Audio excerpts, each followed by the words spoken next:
শুধু ডান বাম নয়, দেশের সব শ্রেণী পেশার মানুষ এই সরকারকে আর এক মুহূর্ত ক্ষমতায় দেখতে চায় না, এমন দাবি করেছেন বিএনপি মহাসচিব মির্জা ফখরুল ইসলাম আলমগীর।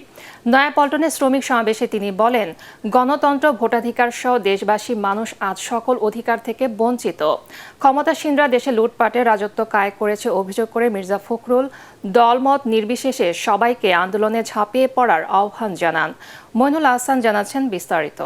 প্রিয়জনের অনুভূতি বোঝেন আপনি, আর আপনার প্রয়োজন বোঝে ওয়ালটন স্মার্ট ফ্রিজ। সরকার পতনের একদফা আন্দোলনের ব্যর্থতা, মামলা, গ্রেফতার সহ গেল কয়েক মাস ধরে নানা টানাপোড়েনের পর আবারও মাঠের কর্মসূচিতে ফিরল বিএনপি। মহান মে দিবসকে উপলক্ষ করে সহযোগী সংগঠন শ্রমিক দলের ব্যানারে নয়াপল্টনের সমাবেশ ও র্যালির আয়োজন করে বিএনপি। তীব্র দাবদাহের মধ্যেও নেতাকর্মীদের উপস্থিতির কমতি ছিল না কর্মসূচিতে। রাজধানী ও আশপাশের জেলার কর্মী সমর্থকরা নয়াপল্টনে হাজির হন। মহাসচিব সহ সিনিয়র নেতারা বলেন, দেশ দুর্নীতিবাজ, লুটপাটকারীদের হাতে জিম্মি হয়ে পড়েছে, আর এর মাসুল দিতে হচ্ছে দেশের নিরীহ জনগণকে। দেশটা এটা মনে হয় যেন একটা দৈত্য দানবের কবলে পড়ে, তার সমস্ত কিছু তছনছ হয়ে যাচ্ছে। এই গরমে কোনো পরিস্থিতিতে কোনো মানুষ বাইরে থাকতে পারে না।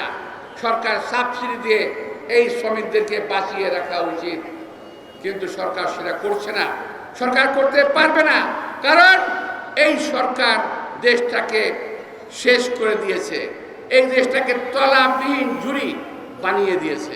এই একদলীয় স্বৈরাচারী সরকার বুলেটের জোরে ক্ষমতায় এসেছে, মানুষের ভোটের জোরে নয়, এবং এ কারণেই তারা সুষ্ঠু নিরপেক্ষ নির্বাচনকে বাংলাদেশ থেকে নির্বাসনে দিয়েছে।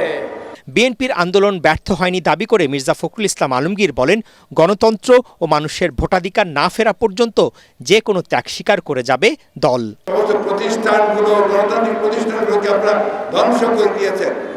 আপনার জনগণের যে ন্যূনতম অধিকার, যে 5 বছর পর পর সে তার প্রতিনিধি নির্বাচিত করবে, পার্লামেন্ট নির্বাচিত করবে, সেই অধিকারটুকু তারা আপনারা কিনে দিয়েছেন।